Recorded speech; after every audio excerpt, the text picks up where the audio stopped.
Hello, hi నాన్న. నేను మీ అన్న హిస్టరీ రఫీ సాండ్రా. ఈరోజు మీ ముందుకు ప్రశ్నలు తీసుకొచ్చేసాను. వాటిలో భాగంగా ఈరోజు మోడర్న్ ఆంధ్ర బహుశా చివరి వీడియో అనుకుంటున్నాను. తర్వాత ఏన్షియంట్ ఆంధ్రాకి వెళ్ళిపోదాం, శాతవాహనుల దగ్గరికి వెళ్ళిపోదాం మనం. ఇందులో భాగంగా క్వశ్చన్ నెంబర్ 1 చూడబోయే ముందు మీరు లైక్ చేయండి. లైక్ చేశారు కదా, ఒకసారి ఇట్లా అనండి. అన్నారా? లైక్ చేయండి, షేర్ చేయండి, సబ్స్క్రైబ్ చేసుకోండి. బోల్డ్ అన్ని ఇంపార్టెంట్ క్వశ్చన్లు ఇలాగే మీ ముందు వస్తూ ఉంటాయి. నేను మీ అన్న హిస్టరీ రఫీసాన్ని, మీరు ఎగ్జామ్ రాసే వరకు మీ వెనక నిలబడి ఉంటాను. లైక్ అయితే చేయండి, సబ్స్క్రైబ్ చేసుకోండి.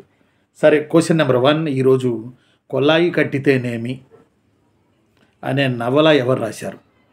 కొల్లాయి కట్టితేనేమి అనే నవలను ఫ్రీడమ్ మూమెంట్లో ఎవరు రాశారు? ఆన్సర్ వచ్చి మహీధర రామ్మోహన్ రావు. మహీధర రామ్మోహన్ రావు అనే ఆయన కొల్లాయి గట్టితేనేమి అనే నవల రాశారు గాంధీని ఉద్దేశించి. 1969లో ఈ నవలకు ఆంధ్ర సాహిత్య అకాడమీ అవార్డు లభించింది. నెక్స్ట్, కొల్లాయి గట్టితేనేమి మా గాంధీ కోమటై పుట్టితేనేమి. జాతీయోద్యమ కాలంలో ఈ పాటను విరివిగా రాసి పాడి ఆలపించింది బసవరాజు అప్పారావు గారు. బసవరాజు అప్పారావు గారేమో కొల్లాయి కట్టితేనేమి మా గాంధీ కోమటై పుట్టితేనేమి అనే పాట రాశారు. కొల్లాయి కట్టితేనేమి అనే నవల మహీధర రామ్మోహన్ రావు గారు రాశారు. ఇదొకటి బాగా గుర్తుపెట్టుకోవాలి. అలానే క్వశ్చన్ నెంబర్ 1 తెలుగు లెంక అనే బిరుదు ఎవరిది? తుమ్మల సీతారామమూర్తి గారిది తెలుగు లెంక అనే బిరుదు. తుమ్మల సీతారామమూర్తి గారు తెలుగు లెంకే కాదు, అభినవ తిక్కన ఆయన బిరుదు. అంతేకాదు, వీరు మహాత్మా గాంధీ ఆత్మకథను తెలుగులో రాశారు తుమ్మల సీతారామమూర్తి గారు. అందువల్ల కట్టమంచి రామలింగారెడ్డి గారు తుమ్మల సీతారామమూర్తి గారిని గాంధీ ఆస్థాన కవి అని పిలుస్తారు. గాంధీ ఆస్థాన కవి లేదా మహాత్ముని ఆస్థాన కవి అని పిలువబడిన తెలుగు కవి ఎవరు అని అడగొచ్చు. తుమ్మల సీతారామమూర్తి మహాత్ముని ఆస్థాన కవి. కత్తి లాంటి బిట్టు, టాప్ మోస్ట్ బిట్ అన్నట్టు, ఖచ్చితంగా ఇంపార్టెంట్. ఏంటి ఆ బిట్టు? మహాత్ముని ఆస్థాన కవిగా సిఆర్ రెడ్డిచే పిలువబడినది ఎవరు అంటే తెలుగు లెంకగా పిలువబడిన తుమ్మల సీతారామమూర్తి. గుర్తుపెట్టుకోవాలి, ఇదొకటి ఇంపార్టెంట్ మీకు. ఈయన గాంధీ ఆత్మకథను రాయడం జరిగింది. ఆ తర్వాత మరొకటి, గాంధీజీని కృష్ణుడితోనూ, గాంధీ చేతిలో రాట్నాన్ని వేణువుతోనూ, గాంధీ యొక్క అభిమానులైన భారతీయ ప్రజల్ని గోపికలతోనూ వర్ణించినది ఎవరు అంటే విశ్వనాథ సత్యనారాయణ. గాంధీని కృష్ణుడితో ఎవరు పోల్చారు అని అడగవచ్చు రేపు. విశ్వనాథ సత్యనారాయణ గారు గాంధీని కృష్ణుడితో పోల్చారు. శ్రీకృష్ణ పరమాత్మతో గాంధీని ఎవరు పోల్చారు అంటే విశ్వనాథ సత్యనారాయణ గారు పోల్చారు. గుర్తుపెట్టుకోవాలి, గాంధీని కృష్ణుడితోనూ, గాంధీ చేతిలో ఉన్నటువంటి రాట్నాన్ని వేణువుతోనూ, గాంధీ అభిమానుల్ని గోపికలతోనూ పోల్చారట. 1000 పడగలు రాసిన విశ్వనాథ సత్యనారాయణ. మహాత్ముని ఆస్థాన కవిగా పిలువబడింది తుమ్మల సీతారామమూర్తి. వారి బిరుదు తెలుగు లెంక. ఆ తర్వాత రచయితలు. ఆ తర్వాత ఆంధ్ర విశారద ఎవరు? ఆంధ్ర విశారద తాపి ధర్మారావు. ఈయనే దేవాలయాల మీద బూతు బొమ్మలు ఎందుకు అనే పుస్తకం రాశారు. ఆంధ్ర విశారద తాపి ధర్మారావు. తెలుగు లెంక తుమ్మల సీతారామమూర్తి. రైట్. ఆ తదుపరి మీ అందరికీ తెలుసును మరొక కత్తిబిట్టు, ఆత్రేయ అసలు పేరేది? ఆత్రేయ, ఆరుద్ర అని ఉంటారు సినీ రచయితలు. వీళ్ళల్లో ఆత్రేయ అసలు పేరేంటి?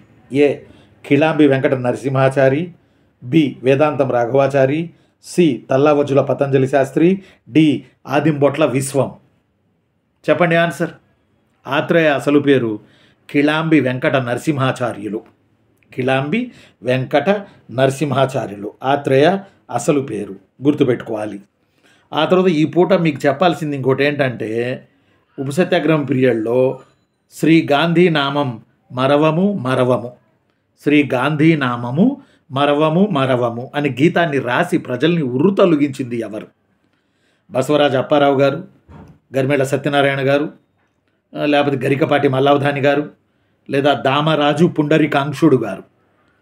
ఆన్సర్ వచ్చి దామరాజు పుండరీకాంక్షుడు గారు శ్రీ గాంధీ నామము మేమెన్నటికీ మరవము అని పాట రాసి పాడారు. దామరాజు పుండరీకాంక్షుడు అనే ఆయన. ఆ తర్వాత జాతీయోద్యమాన్ని ప్రస్తావించిన తొలి తెలుగు నవల ఏది? జాతీయోద్యమాన్ని ప్రస్తావించిన తొలి తెలుగు నవల ఓబయ్య, చివరకు మిగిలేది, వేయి పడగలు, పైవేవి కావు. చెప్పండి. జాతీయోద్యమాన్ని ప్రస్తావించిన తొలి తెలుగు నవల. అసలు తొలి తెలుగు నవల రాజశేఖర చరిత్ర, కందుకూరి, అది వేరు. జాతీయోద్యమాన్ని ప్రస్తావించిన తొలి తెలుగు నవల 1920లో ఓబయ్య నవల పేరు రాసిన ఆయన వెంకట శివరామశాస్త్రి. ఆ నవల పేరు ఓబయ్య. జాతీయోద్యమాన్ని ప్రస్తావించిన తొలి తెలుగు నవల రాజశేఖర చరిత్ర, అది వేరు. నెక్స్ట్, అడవి బాపిరాజు గారి 2 నవలలు జాతీయోద్యమాన్ని స్పృశించాయి. అవి ఒకటి కోణంగి, మరొకటి నారాయణరావు. రైట్. ఇవి గుర్తుపెట్టుకోండి. ఈరోజు క్లాసులో కొల్లాయి కట్టితేనేమి అనే నవలేమో మహిదర్ రామ్మోహన్ రావు గారు, కొల్లాయి కట్టితేనేమి మా గాంధీ కోమటై పుట్టితేనేమి అని రాసిందేమో బసవరాజు అప్పారావు గారు పాటది. ఈ పాటను మాలపిల్ల అనే సినిమాలో సూరిబాబు అని ఆయన కొల్లాయి గట్టితేనేమి మా గాంధీ కోమటై పుట్టితేనేమి అనే పాట పాడారు సూరిబాబు. ఈ పాటను రాసింది బసవరాజు అప్పారావు గారు మాలపిల్ల సినిమాలో. అలానే కొల్లాయి కట్టితేనేమి అనే నవల మహిదర రామ్మోహన్ రావు గారు. కొల్లాయి కట్టితేనేమి అనే నవల మహిదర్ రామ్మోహన్ రావు గారు 1969లో దీనికి ఆంధ్ర సాహిత్య అకాడమీ అవార్డు వచ్చింది. ఎస్. కొల్లాయి కట్టితేనేమి మా గాంధీ, కొల్లాయి అంటే కొంచెం చిన్న గాంధీ ఇక్కడ వరకు వస్త్రం తొడుక్కునేవారు, దాన్ని కొల్లాయి అంటారు. కొల్లాయి కట్టితేనేమి మా గాంధీ కోమటై పుట్టితేనేమి, మా దేశాన్ని పరువు కాపాడారు, దేశాన్ని రక్షించారు, స్వాతంత్రం తెచ్చారు అని గర్వంగా చెప్పుకోవడం. ఈ పాట పాడింది బసవరాజు అప్పారావు, రాసింది బసవరాజు అప్పారావు. ఇది మాలపిల్ల అనే సినిమాలో సూరిబాబు అని ఆయన పాడారు. ఇది ఆ సినిమాలో యూజ్ చేశారు ఈ పాట. రైట్. అలానే తెలుగు లెంక తుమ్మల సీతారామూర్తి గారు, వారికి అభినవ తిక్కన అని బిరుదు, వీరికి మహాత్ముని ఆస్థాన కవి అని బిరుదు. తుమ్మల సీతారామూర్తి గారికి తెలుగు లెంకతో పాటు, తెలుగు లెంక చాలా ఇంపార్టెంట్. ఎవరిది బిరుదు? తుమ్మల సీతారామూర్తి. మహాత్ముని ఆస్థాన కవి బిరుదు ఎవరిది? తుమ్మల సీతారామూర్తి. మహాత్ముని ఆస్థాన కవి చెప్పండి అని ఎవరిచ్చారు ఈయనకి బిరుదు? కట్టమంచి రామలింగారెడ్డి గారు. గుర్తుపెట్టుకోవాలి. అలానే మహాత్మా గాంధీని కృష్ణుడితోనూ, రాట్నాన్ని వేణువుతోనూ, ప్రజల్నేమో గోపికలతోనూ పోల్చింది విశ్వనాథ సత్యనారాయణ 1000 పడగలు అనే నవలలో. అలానే ఆత్రేయ అసలు పేరు కిళాంబి వెంకట నరసింహాచారి. చెప్పండి మళ్ళీ నాకు. కిళాంబి వెంకట నరసింహాచారి. కరుణశ్రీ బిరుదు ఎవరిది? జంధ్యాల పాపయ్య శాస్త్రి గారి బిరుదు కరుణశ్రీ. ఆ తర్వాత నాన్న మీకు ఇంకొక మాట నేను చెప్పాలరా. విశాలాంధ్ర ఏర్పడాలని తొలుత ఆ దిశగా ప్రయత్నాలు చేసిన వారి క్రింది వారిలో ఎవరు? కాంగ్రెస్ వారు, ప్రజాపార్టీ వారు, కమ్యూనిస్టులు, జస్టిస్ పార్టీ. విశాలాంధ్ర ఏర్పడాలని తొలుత ఆ దిశగా ప్రయత్నాలు చేసిన వారు కాంగ్రెస్ వారు, ప్రజాపార్టీ వారు, కమ్యూనిస్టులు, జస్టిస్ పార్టీ. జస్టిస్ పార్టీ అంటే నాన్ బ్రాహ్మణ్ పార్టీని మద్రాస్, ప్రజాపార్టీ టంగుటూరి వీరసింగ పంతులు, కమ్యూనిస్టులు పుచ్చలపల్లి సుందరయ్య, కాంగ్రెస్ వారు అంటే ఇక ఆ రోజున ఐదవర కాళేశ్వరరావు, నేపతి సుబ్బారావు, భోగరాజు వీళ్ళందరూ కూడా. కాబట్టి విశాలాంధ్ర ఏర్పడాలని తెలుగు భాష ప్రాతిపదికన తొలుత దిశగా విరివిగా ప్రయత్నాలు చేసిన వాళ్ళు కమ్యూనిస్టులు. గుర్తుపెట్టుకోవాలి బాస్. ఆ తర్వాత విశాలాంధ్ర ఉద్యమానికి మూలాధారమైన విషయం ఏది? ఏ. హైదరాబాద్ ప్రాతిపదిక, బి. తెలంగాణ తెలుగు భాష ప్రాతిపదిక, సి. ఆంధ్ర నాయకుల ఆసక్తి, డి. తెలంగాణ పాగ పుల్లారెడ్డి చేసిన విస్తృత ప్రచారం. ఆన్సర్ వచ్చి తెలుగు భాషా ప్రాతిపదికన విశాలాంధ్ర ఏర్పడాలని కమ్యూనిస్టులు ఉద్యమం స్టార్ట్ చేశారు. పాపం చివరి వరకు పోరాటం కమ్యూనిస్టులు చేశారు. చివరికి కాంగ్రెస్ వచ్చి ఆంధ్రప్రదేశ్ అని విశాలాంధ్ర పేరును మార్చేసి ఆంధ్రప్రదేశ్ ఇచ్చామని ఆ క్రెడిట్ మొత్తం కాంగ్రెస్ వాళ్ళు కొట్టేశారు. తర్వాత చెయ్యెత్తు జయకొట్టు తెలుగోడ గతమెంతో ఘనకీర్తి ఉన్నోడా, ఇది రచించింది ఎవరు? చక్రవర్తులు రాఘవాచారి, వేములపల్లి శ్రీకృష్ణ, ఏడుగురు బలరామూర్తి, ఆత్రేయ. చెయ్యెత్తు జయకొట్టు తెలుగోడ గతమెంతో ఘనకీర్తి ఉన్నోడా అని ఈ గీతాన్ని వేములపల్లి శ్రీకృష్ణ విశాలాంధ్ర ఉద్యమ సందర్భంగా తెలంగాణ సీమ కోస్తా అందరూ కలిసి ఉండాలని ఈయన ఈ పాటను విస్తృతంగా పాడి ప్రచారం చేయడం జరిగింది. ఆ తర్వాత 1952లో విశాలాంధ్ర దినపత్రిక ప్రారంభంలో మొదటి సంపాదకులు ఎవరు? మధుకూరి చంద్రశేఖరరావు. 52లో విశాలాంధ్ర, 45లో స్టార్ట్ అయితే బ్రిటిష్ వాళ్ళు నిషేధం పెట్టారు. మళ్ళీ 52లో కొత్తగా మళ్ళీ బయలుదేరింది. విశాలాంధ్ర దినపత్రిక ప్రారంభోత్సవంలో మొదటి సంపాదకులు ఎవరు? మద్దుకూరి చంద్రశేఖరరావు గారు. విశాలాంధ్ర ఎవరు కమ్యూనిస్టులు స్టార్ట్ చేశారు? ఆ తర్వాత విశాలాంధ్రలో ప్రజారాజ్యం ఈ పుస్తకం రాసింది ఎవరు? ఖమ్మంపాటి సత్యనారాయణ, మద్దూరి అన్నపూర్ణయ్య, పుచ్చలపల్లి సుందరయ్య, కాసా సుబ్బారావు.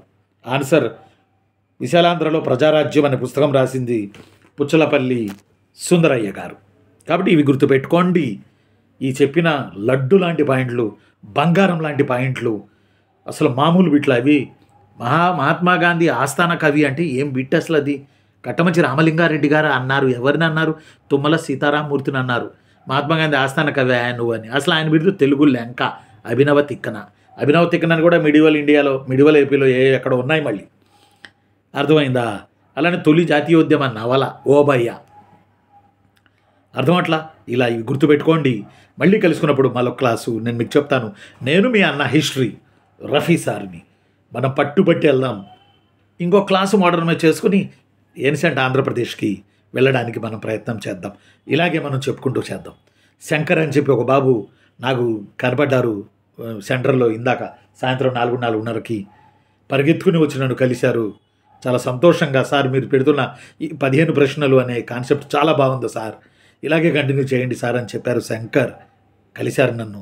చాలా సంతోషం శంకర్, మీలాంటి వాళ్ళ కొరకే నేను ఇచ్చేస్తుంది. మీరు ఒక హోటల్ దగ్గర చూశారు, టీ తాగే చోట పరిగెత్తుకు వచ్చారు. ఆయన కూడా అక్కడ తాగడానికి వచ్చారు. చదివి అలిసిపోయారేమో, తాగడానికి వచ్చారు. నన్ను చూసి పరిగెత్తుకు వచ్చారు. ఈ శీర్షికన బాగుంది సార్ అన్నారు. ఎంత సంతోషం వేసిందంటే, ఒక రకమైన సంతోషం మీకు చెప్పడం వల్ల. ఇవే కత్తులు. ఈరోజు కత్తి ఏంటంటే మహాత్ముని ఆస్థాన కవిగా పిలువబడిన తెలుగు కవి తుమ్మల సీతారామమూర్తి గారు. ఉంటా. నేను మీ అన్న హిస్టరీ ఆఫీసర్ని. మళ్ళీ తిని 11 వరకు చదవండి. థ్యాంక్ యూ రా నాన్న. Thank you.